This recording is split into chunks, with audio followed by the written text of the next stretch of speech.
un mercado donde hay diversidad para encontrar productos. Pero económicamente el mercado se entiende como un lugar, no un lugar, sino que una forma de negociación entre productores y demandantes de un bien o servicio. Y por eso hablan del mercado del maíz, ese es un mercado.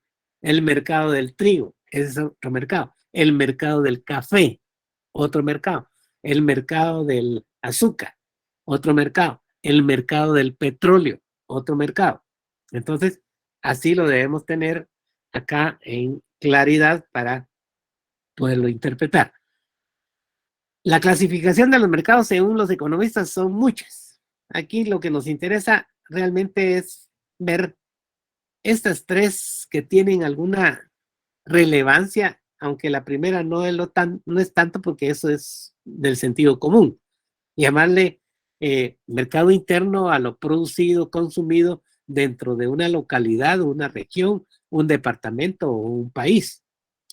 Y mercado externo cuando ya la producción se traslada hacia regiones más amplias, o sea, países diferentes, puede ser mundial, internacional, intercontinental, centroamericano, etcétera, etcétera, que se le da esa denominación por esa amplitud geográfica, lo que hablamos al principio, ¿va? Que de acuerdo a las facilidades que haya para poder transportar, para poder enviar, para poder negociar, pues así va a ser la amplitud de ese mercado. Ahora, este segundo,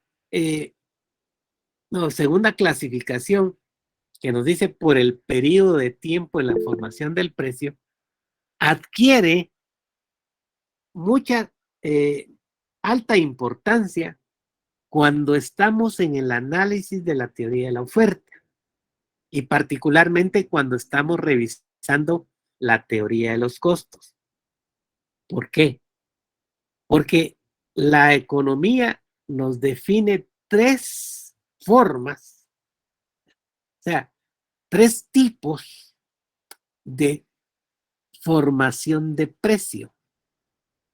Por supuesto que lo obvio es que el precio se forma cuando el productor define o obtiene, ¿verdad?, la cuantificación de sus costos de producción. Eso es lo obvio, es lo general, es lo que todo el mundo pensamos. Sin embargo, la economía advierte que pueden haber tres tipos de precio de un bien o un servicio. Y estos son, el primero, de mínimo costo A o de mínimo, o costo o precio mínimo, o de oferta instantánea. ¿Y qué debemos entender por eso? Cuando estemos en la teoría de la oferta, por supuesto, vamos a hablar un poco más en detalle, pero acá solo dejémoslo como pincelada. El mínimo precio de oferta instantánea se da cuando el productor tiene que solventar problemas de liquidez. Me imagino que todos saben qué significa la liquidez, pero si no, lo que significa es de que tiene que tener dinero constante y sonante en efectivo para poder saldar sus cuentas en el periodo que corresponda. Digamos, hoy 28 de julio tiene que pagar salarios, tiene que pagar el préstamo del banco, tiene que pagar las cuotas que tenga pendientes de maquinaria, equipo, etcétera, pero resulta que en sus cuentas bancarias o en su caja no tiene dinero. Pero en la bodega hay N cantidad de producto disponible para la venta ya. Entonces, este análisis lo que quiere decir es que teniendo disponibilidad de inventario y necesidad de liquidez, el productor puede tomar la decisión de sacar en oferta su producto para recuperar esa liquidez que le permita pagar lo que tiene que pagar el día de hoy, o mañana, o el fin de mes, no importa. Pero es una cuestión que tiene que ser de una decisión ya. A esa decisión, ¿verdad?, es la que la economía le está llamando el periodo de tiempo de la formación del precio de mínimo o de oferta instantánea. Entonces, ¿qué es lo que pasa ahí? Si lo analizamos en el fondo, el sujeto, el productor, no está considerando los costos de producción.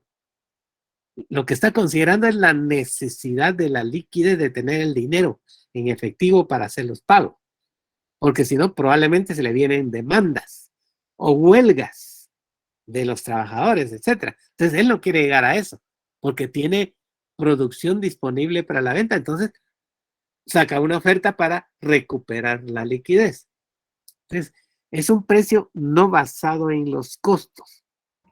Licenciado, a eso se le puede denominar también los remates, o eso se puede entender como los ¿Sí? remates. Exacto, exacto. Es un ejemplo que aplica muy bien.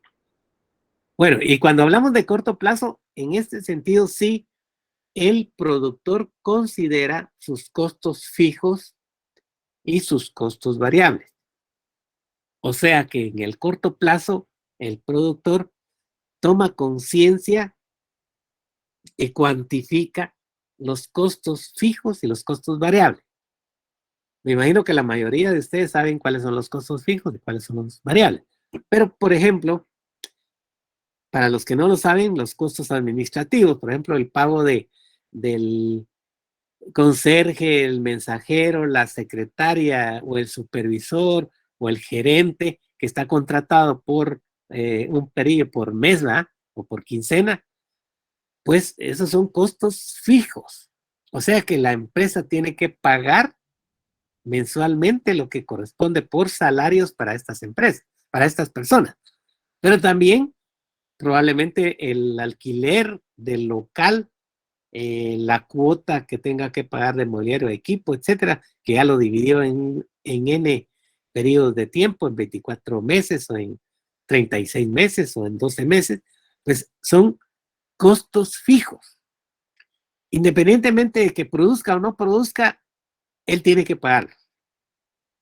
Mientras que los costos variables se refieren directamente a los insumos o las materias primas que están ligadas intrínsecamente al producto. Entonces, el productor tiene que considerar ambos costos para definir el precio de venta.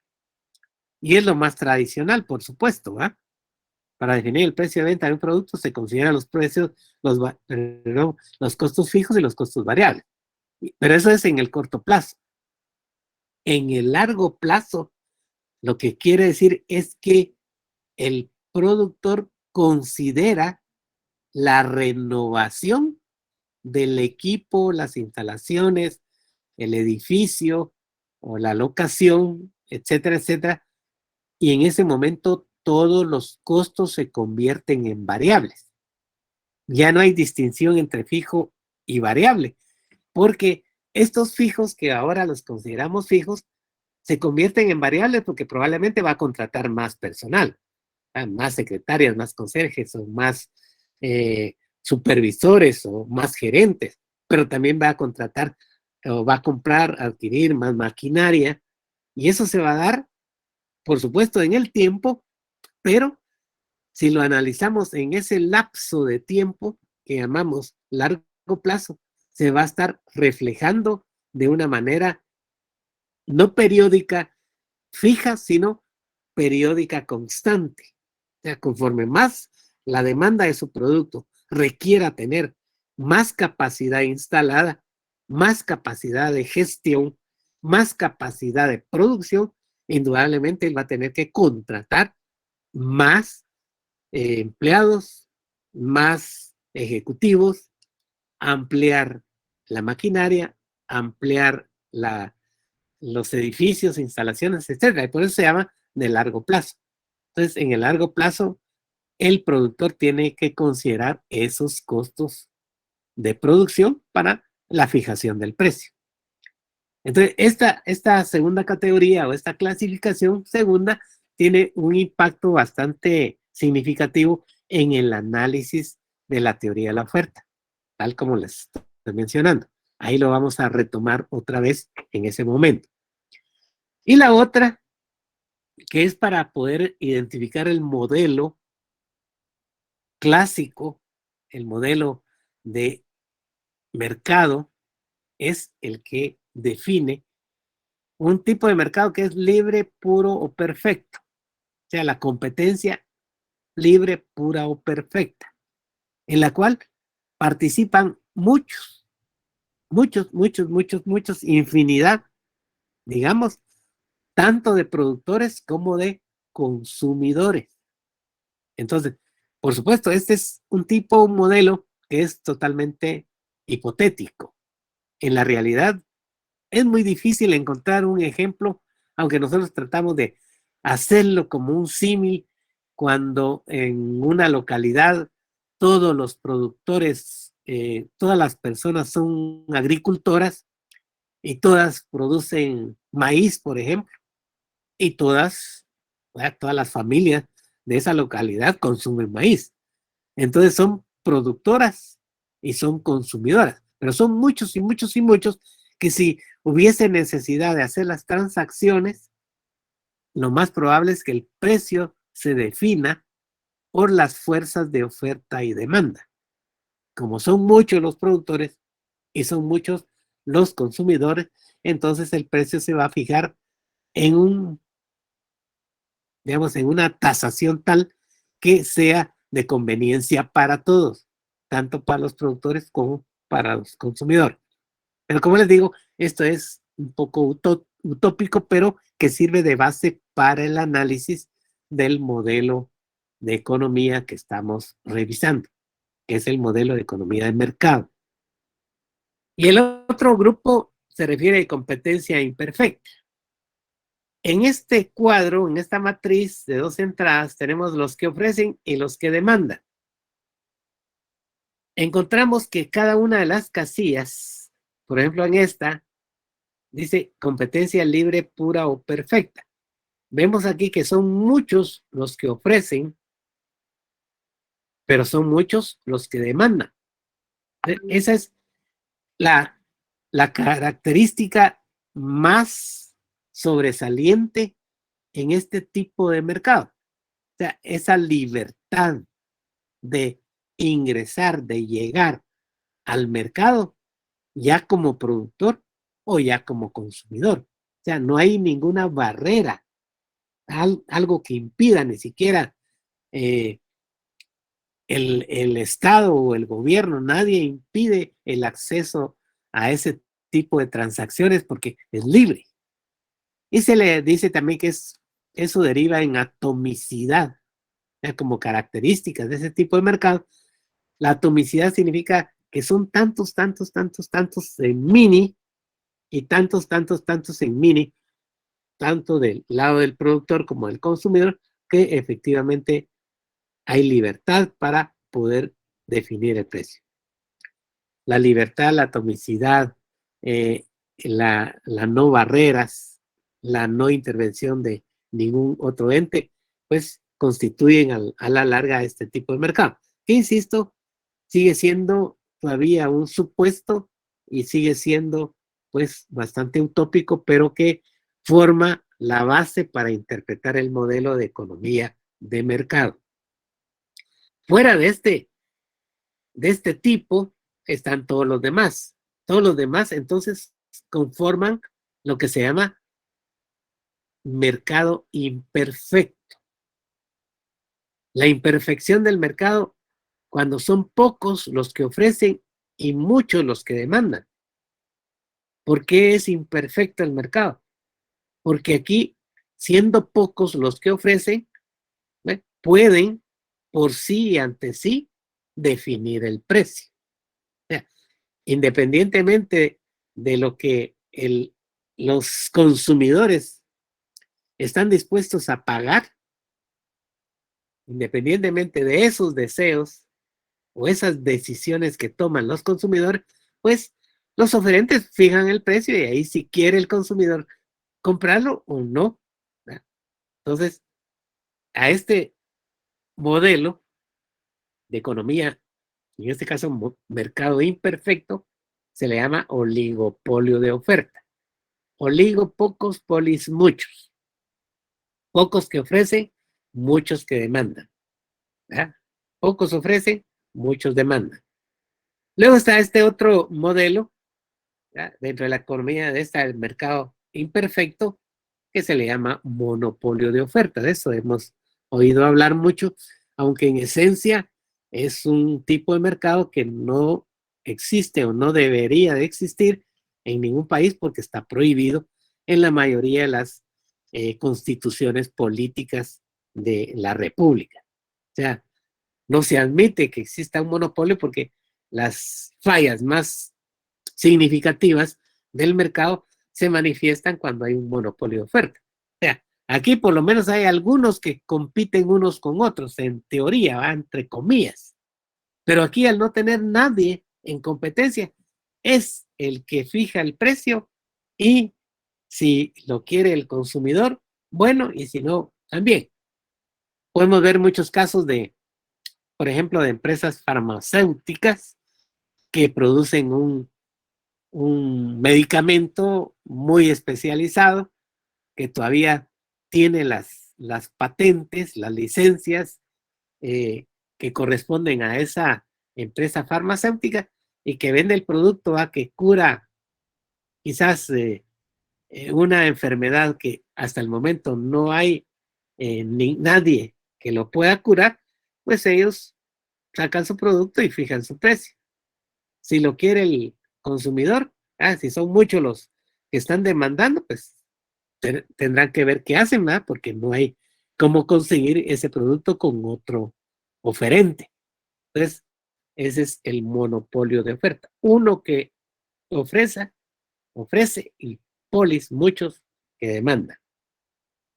Y así tenemos cada una de las casillas. Si ustedes ven en el cruce, muchos que ofrecen, pocos que demandan. A ese tipo de mercado se le llama oligopsonio u oligopolio de demanda, porque ahí se invierte prácticamente este que está acá, ¿va? Aquí son muchos los que ofrecen y pocos los que demandan. Encontrar un ejemplo que se adapta a este tipo de mercado, pues resulta bastante complicado. No obstante, podríamos pensar en toda la mano de obra no capacitada que pueda haber en un país, en una comunidad, y pocas empresas que estén realmente dispuestas a contratar a esa mano de obra no calificada, o sea, no capacitada o no calificada, porque las empresas formales, al menos eso es lo que se conoce, las empresas formales usualmente lo que necesitan y requieren para su producción es persona o mano de obra calificada. Entonces, digamos que en ese caso sea que son muchos los que están ofertando el trabajo, la mano de obra, pero son pocos los realmente interesados en contratarla. Oligopolio de bilateral, o sea, aquí son pocos y pocos, ¿verdad? Poco lo que ofrecen y poco los que están demandando. Aquí podríamos pensar como un ejemplo más o menos real, los técnicos mecánicos especializados en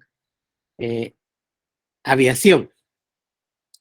Sabemos que pues al menos en nuestros países tenemos poca mano de obra calificada en mecánica de aviación, pero también vemos que las empresas que podrían demandar esos servicios son pocas porque son pocas empresas de aviación que operan en Guatemala. Entonces, pueden haber técnicos especializados en mecánica de aviación, pero que son relativamente pocos. Pero también relativamente pocas son las empresas que los pueden contratar.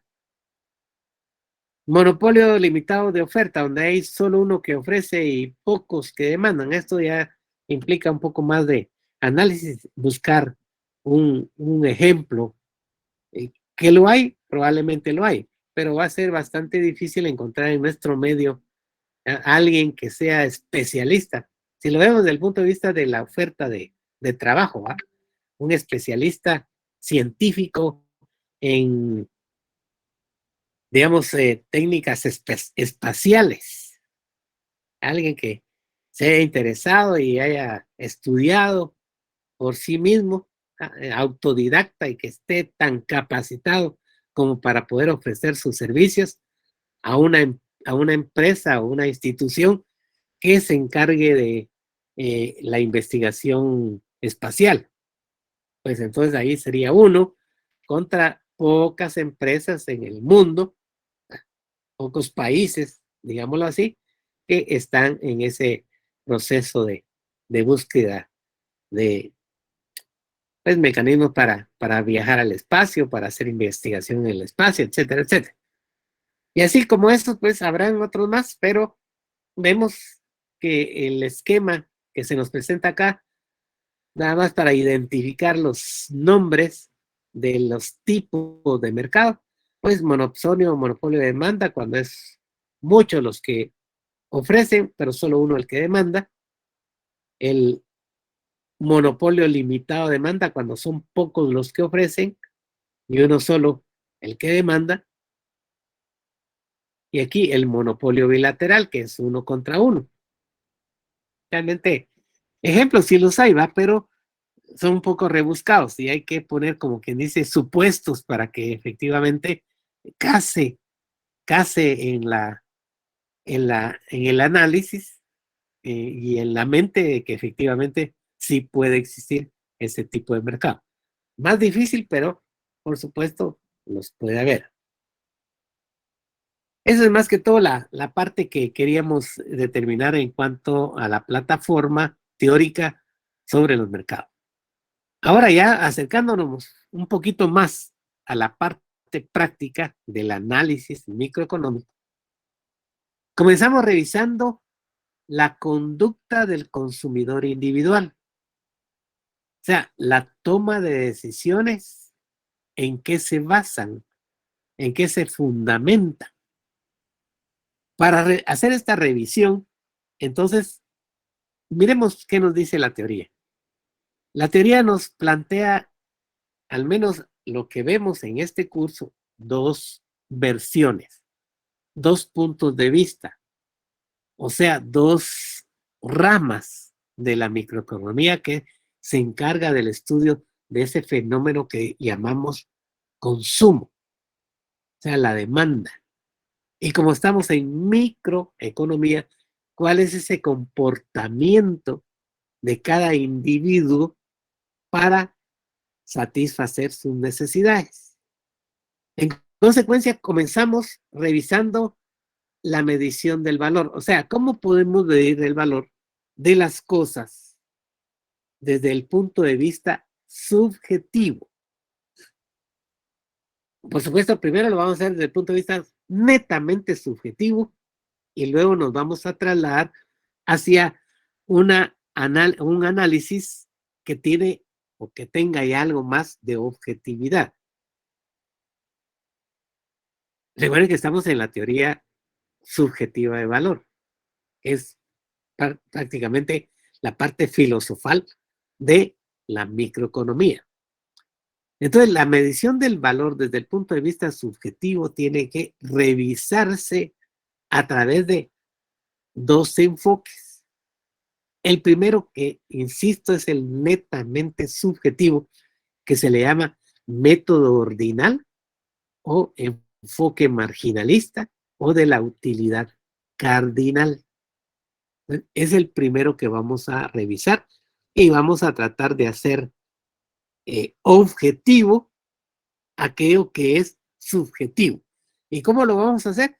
Pues lo vamos a hacer con instrumentos, con supuestos, con aspectos que nos han legado los economistas que estudiaron esos fenómenos y que nos legaron esos mecanismos para hacer una interpretación de cómo actúa el consumidor individual ante determinadas circunstancias.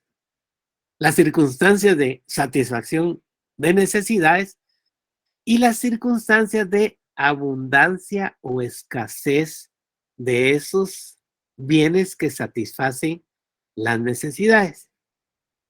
Entonces, aquí a manera de índice vemos la medición del valor, el enfoque marginalista, o sea, la utilidad cardinal, la utilidad como tal, cuál es su verdadero definición o concepto, la relación entre la utilidad y valor, y el valor y la necesidad, para comenzar.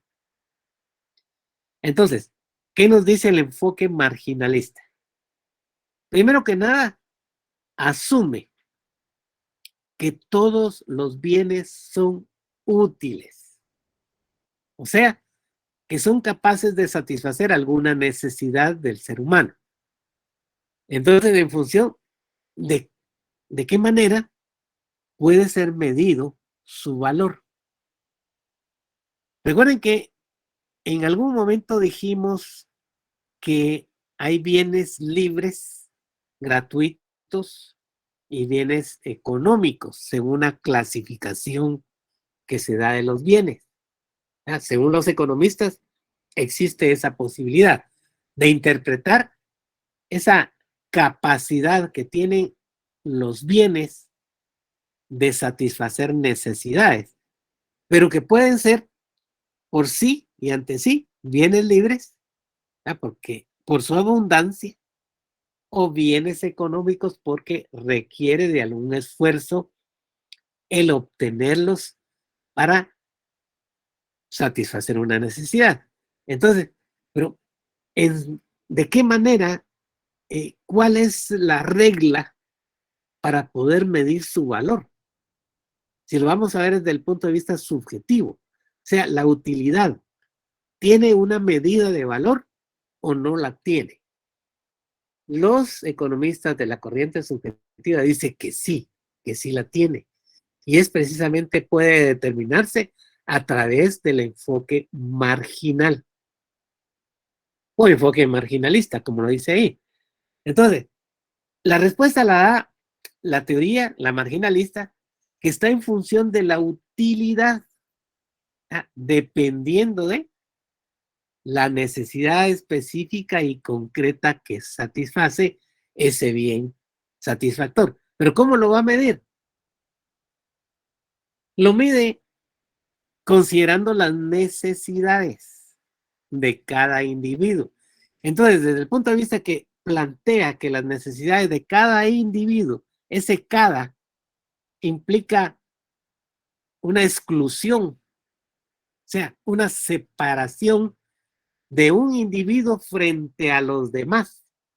Y por eso es subjetivo, porque lo que yo puedo apreciar, lo que yo puedo valorar de acuerdo a la utilidad del bien, va a ser, según mi necesidad, va a ser diferente al grado de apreciación que le dé otra persona, aún y cuando estuviera a la par mía, sobre ese bien por la necesidad específica y concreta que le satisface. Por ejemplo, si yo tengo sed y sé que un vaso con agua pura puede calmar mi sed, entonces yo la aprecio en función, es decir, el agua como un bien satisfactor, lo aprecio en función de mi necesidad de ese momento. Pero probablemente la persona que esté a la par o me esté oyendo ustedes, cualquiera de ustedes, tiene esa misma necesidad. Puede que no la aprecie, no aprecie el bien agua, aunque lo tenga ahí enfrente, si esa necesidad no se les ha presentado. Saben que calma la sed, satisface la sed, pero probablemente hace una hora tomaron un café y hasta ahorita el café les ha servido lo suficiente como para que no aparezca una necesidad nueva de sed. No obstante que el café no necesariamente va a ser un bien que satisface la sed, ¿verdad?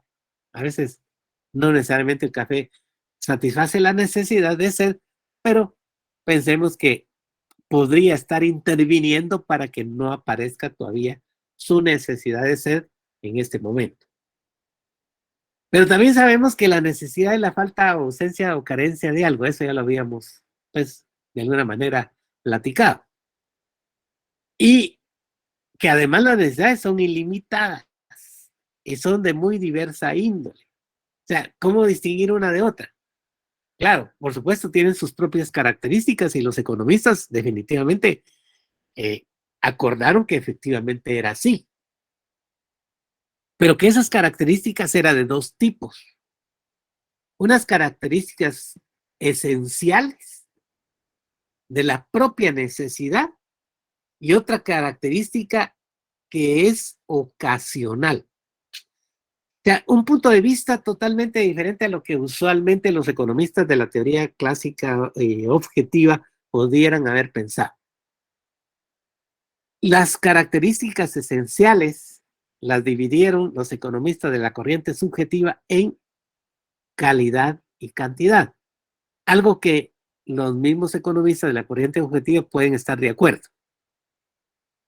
Efectivamente, dicen, los bienes, ¿verdad?, satisfacen una necesidad en función de su estructura, su constitución, la forma en que lo van a satisfacer. Entonces, si yo estoy hablando de sed como una necesidad, yo sé que la sed solo la puedo satisfacer con un líquido. Por supuesto, un líquido que sea bebible, que no un líquido que me vaya a hacer mal. Puede ser agua, puede ser jugo, puede ser cualquiera, que de los usuales que nosotros acostumbramos.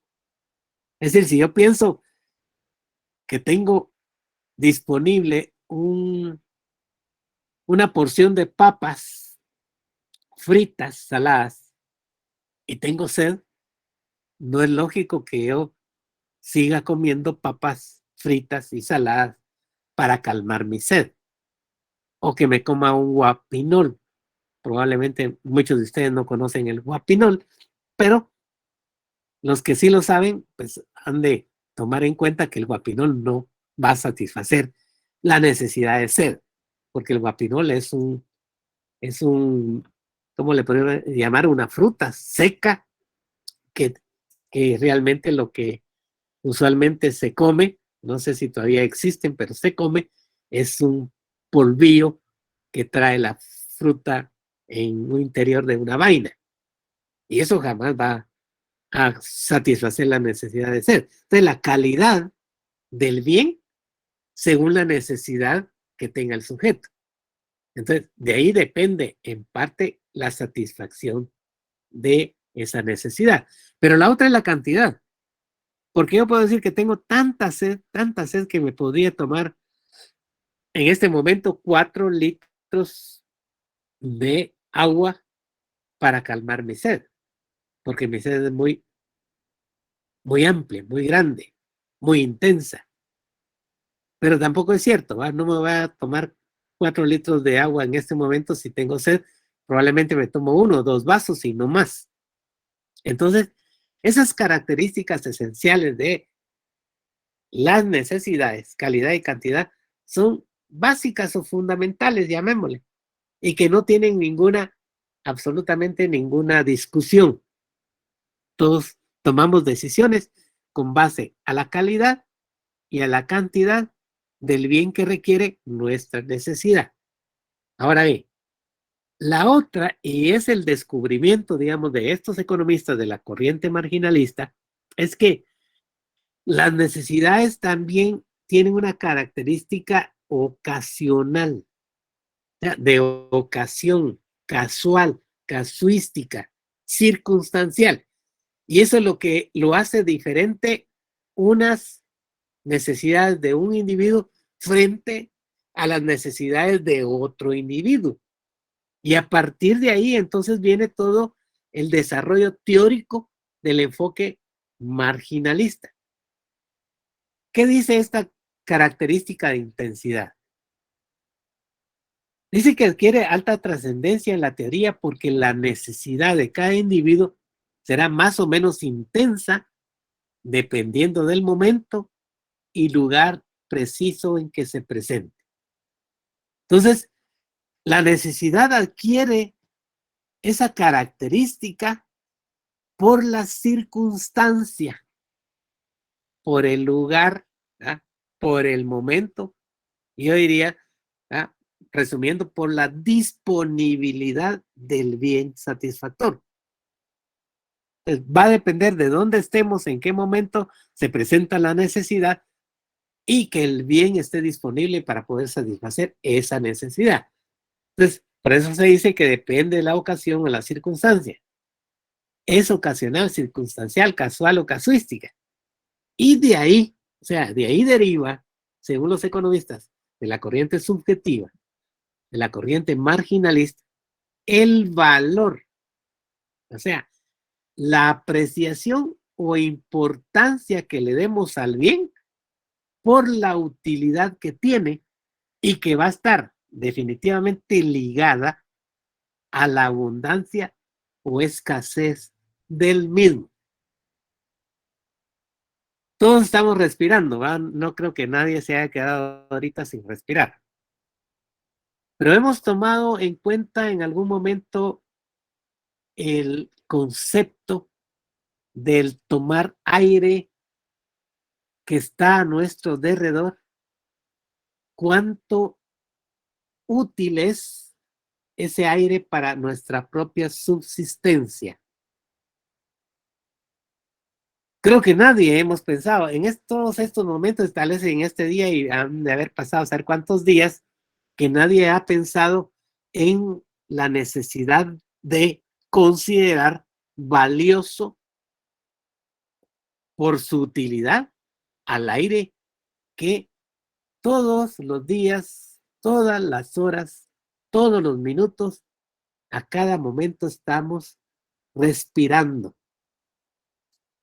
Y de él depende nuestra propia vida. O sea que su utilidad, su valor es inmenso, pero no lo apreciamos en la misma medida, en el sentido que es abundante. Por supuesto que si nos metieran en una caja fuerte, totalmente hermética, y nos dejaran ahí por 3, 4, 5 o 10 horas, hasta que estamos ahí, comenzamos a valorar la utilidad que tiene el bien aire. ¿Por qué? Porque ahí ya va a ser un bien escaso.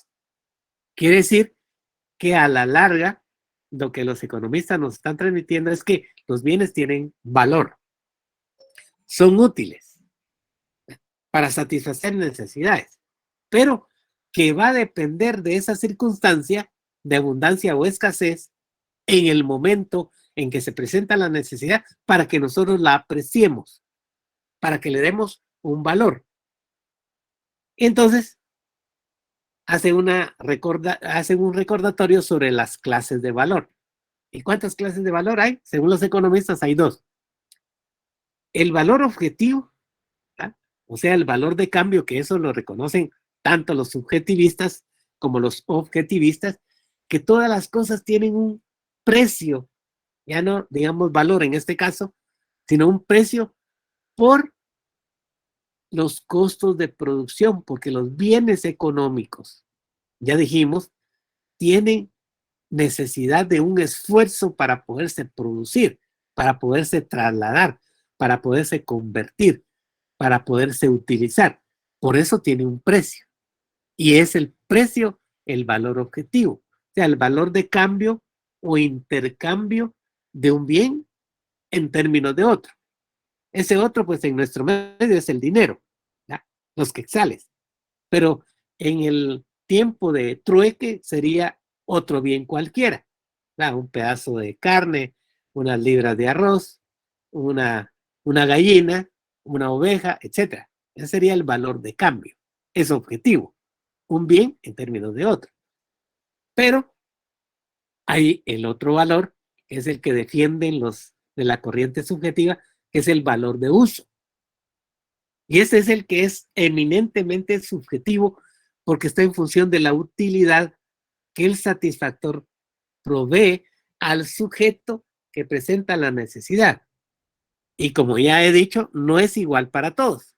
En este momento el vaso con agua puede ser muy importante para mí por la utilidad que pueda tener para calmar mi sed, pero probablemente para la mayoría de ustedes en este momento el agua no tiene, pues ni siquiera la han pensado en el corto plazo. Digo en el corto plazo, en los 5, 10, 15 o 20 minutos que pues quisieran estar esperando para tomarse un vaso con agua. Entonces, tiene esa diferencia y esa diferencia lo da la intensidad, esa característica de intensidad, pero depende de las circunstancias en que se manifiesta la necesidad. No es lo mismo tener sed en este lugar si comparamos a alguien que esté en la cima del volcán Acatenango, que se fue a una excursión, que se perdió la mochila donde llevaba alimentos y agua y sabe que para poder recuperar agua, aunque sea de otro manantial o de otra persona o localidad, tendría que recorrer 10 kilómetros. Entonces, la intensidad de la sed, de la necesidad de sed en este momento por agua de aquel que está en Acatenango va a ser muy intensa, muy alta. Valorará el agua dadas sus circunstancias y si de repente se le aparece alguien llevando una cantimplora y él le dice, tengo agua, pero la vendo, y el sujeto tiene dinero, tiene mucho dinero. Entre la bolsa llevó varios quetzales, cientos de quetzales. Y el sujeto que lleva el agua, la cantimplora, a veces sí, te doy la cantimplora, pero a cambio de 500 quetzales, por ejemplo. Algo que podría resultar totalmente ilógico en si alguien me dice aquí, te va a mandar una cantimplora con agua a cambio de 500 quetzales, es totalmente, pues, está loco, ¿ah?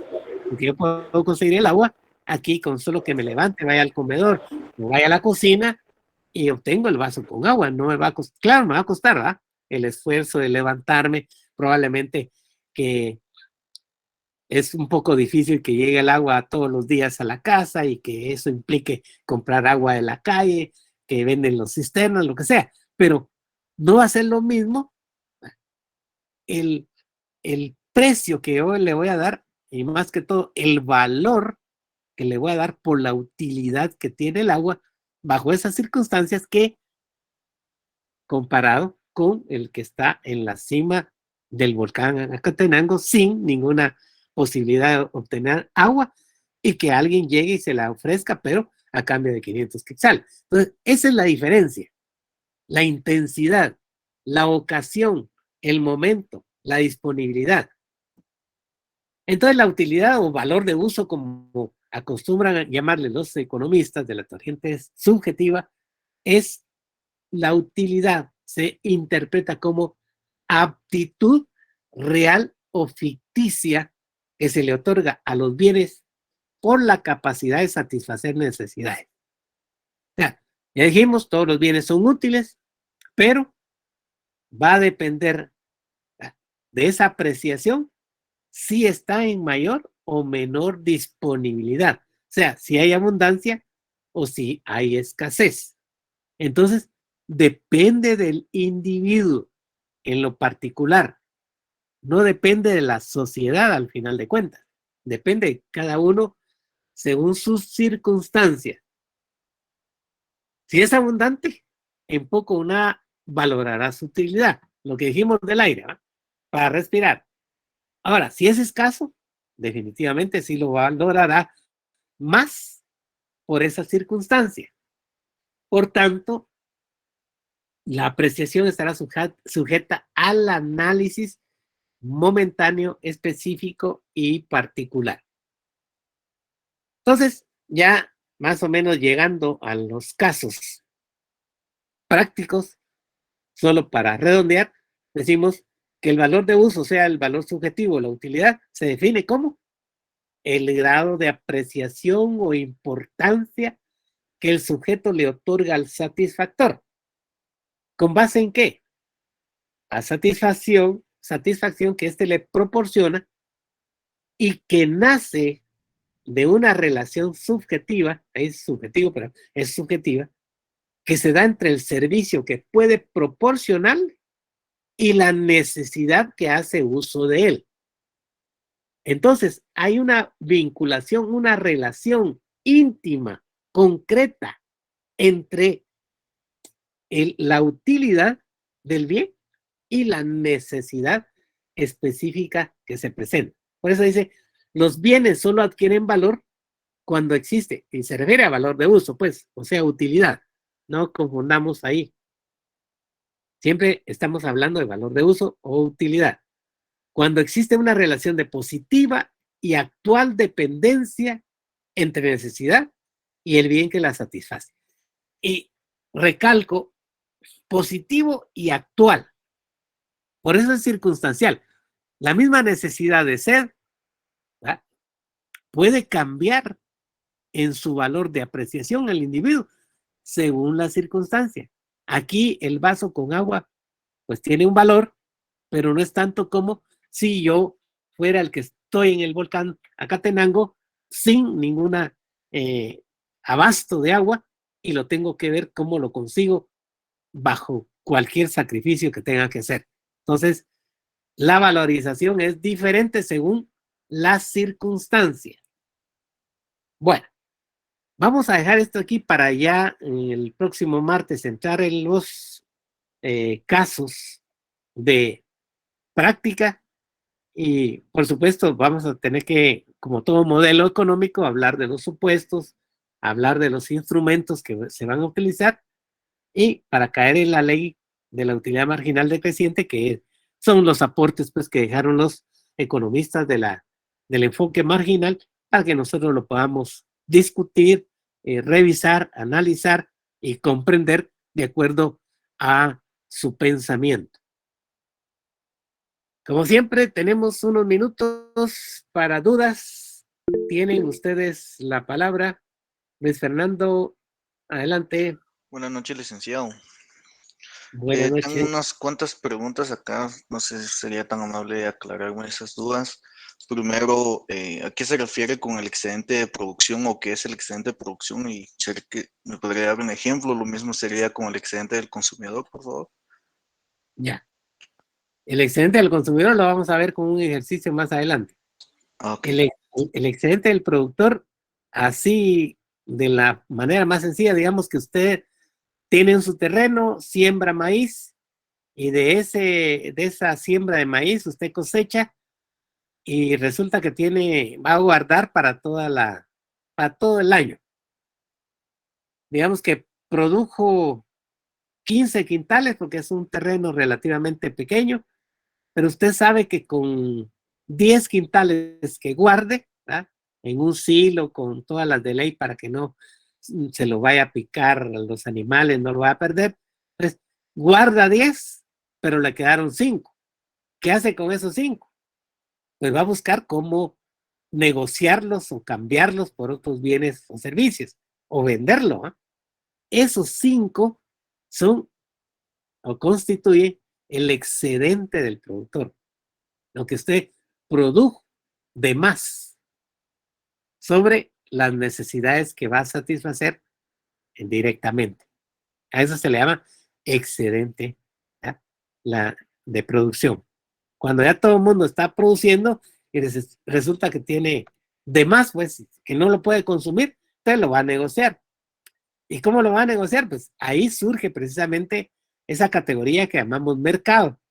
Es el hecho de hacer transacciones entre personas para obtener a cambio otros bienes o dinero, ¿eh?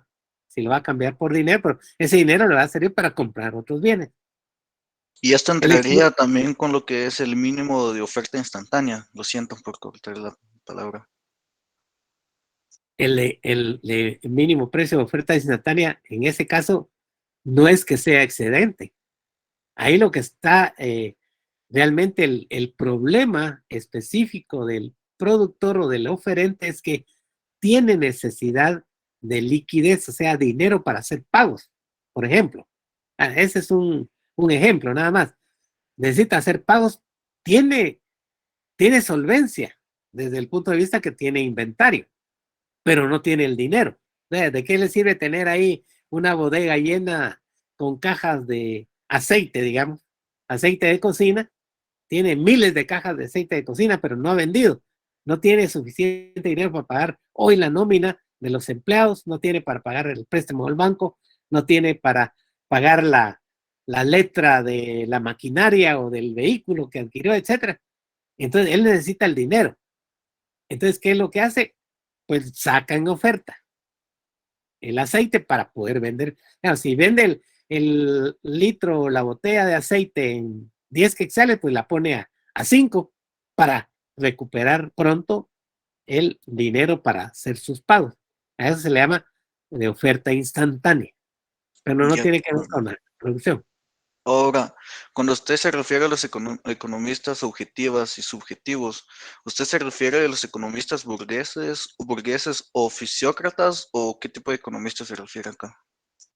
Pues fundamentalmente la parte del desarrollo histórico de la economía, la conformación de la estructura de la economía, han habido muchas versiones de, y mucha ideología, sobre todo, ¿va? Cada quien tenía su ideología, pero los economistas clásicos, de entre los cuales están los fisiócratas y todos los demás de la corriente objetiva, pues tenían sus formas de pensar y que las trasladaron de alguna manera en escritos que fueron constituyendo la teoría económica. Recuerde que era la visión, la apreciación de la realidad bajo su lente, ¿va? Su punto de vista. Y eso dio origen a la economía descriptiva que a su vez alimentó el hecho de que hubiera teoría económica. O sea, el enfoque marginalista no es más que teoría, son conceptos, categorías y leyes, los modelos que vamos a ver, son resultado precisamente de esas descripciones, pero de economistas que tenían la visión o la ideología netamente subjetiva, o sea, no objetiva, sino comenzaron a apreciar desde un punto de vista más psicológico que objetivo. Por eso se dice que es una corriente subjetiva, porque individualizaron las acciones de la persona, las familias, en su proceso de consumo o de adquisición de bienes y servicios para satisfacer sus necesidades. Entonces, ahí, como quien dice, hay de todo, ¿verdad? Pero Entonces, prácticamente para los economistas subjetivos estaríamos hablando de los clásicos que está diciendo, como por ejemplo Adam Smith o William Petty y todos esos. León Warras, por ejemplo, es de los que más aportaron a la subjetividad. Sí, digamos, Adam Smith pues, puso las bases, el cimiento, ¿ah? Pero luego vinieron nuevos. León Warras es uno de los que más aportaron a la corriente subjetiva. Y para y por ejemplo, así como William Petty, él fue quien estableció lo que es el salario base que hoy en día todavía se sigue vigente esa teoría. ¿Eso entraría entre lo subjetivo o objetivo? No, el objetivo. Es El más. objetivo. Sí. Ok, gracias. Nada. ¿Alguien más? ¿Preguntas? ¿Dudas? Buenas noches, licenciado. Yo tengo una duda. El mercado que surge, por ejemplo, el de las mascarillas de la pandemia, que surgen así inmediatamente y que Sí. después ya pasa el tiempo, pasa la necesidad y puede ser que haya gente que se ha quedado, productores que se han quedado con excedente. Pero entonces, ¿cómo se le denomina o dónde se podría encuadrar ese surgimiento de ese mercado tan espontáneo que de repente, por el ejemplo de la pandemia, eso dónde podría encuadrarse? Gracias, licenciado. En un oligopolio de oferta. Lo que pasa es que muchos productores de textiles, por ejemplo, vieron la oportunidad de elaborar mascarillas en el momento en que había una necesidad pues, ingente de mascarillas. Entonces cambiaron digamos, el modelo de producción siguió siendo el mismo, pero enfocado a fabricar mascarillas. O sea, porque muy seguramente digamos, la demanda de su producto bajó ante el confinamiento que hubo en la mayoría de países. Entonces, los negocios, pues muchos negocios, ¿verdad?, hasta quebraron, o cayeron, o disminuyeron. Y estos productores vieron la oportunidad de canalizar la materia prima que tenían disponible, ¿verdad?, para poder fabricar mascarillas, y la sacaron en ese momento. Es digamos, una acción de mercadeo y oportunidades, ¿verdad?, que es lo que andan buscando siempre los productores, donde hay oportunidad, cuál es la necesidad del consumidor para encontrar un producto que satisfaga esa necesidad. Es parte de la investigación de mercado, ¿verdad? Aunque ahí no había mucha necesidad de investigar, se sabía que había un mercado potencial de consumidores de mascarillas. Entonces ahora es el momento de aprovechar, dijeron, y lo sacaron. Y hubieron incluso no necesariamente empresas grandes produciendo mascarillas, sino pequeños productores, ¿verdad?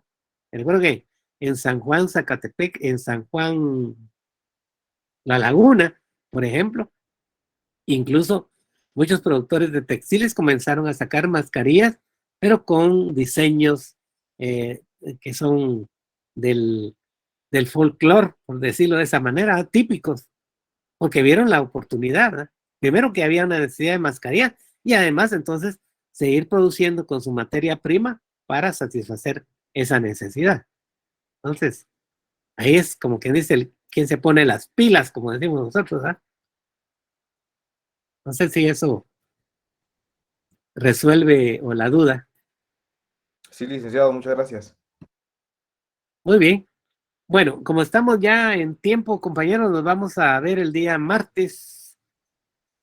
Preferible si tienen un cuaderno o hojas cuadriculadas para que podamos ver cómo se va construyendo la gráfica, en este caso que vamos a realizar, del modelo de el consumidor individual con el enfoque marginalista, y que de aquí en adelante ese tipo de material va a ser útil pues para que le demos seguimiento a la construcción de esos modelos que se van a basar toda la vida en expresiones aritméticas y más que todo geométricas.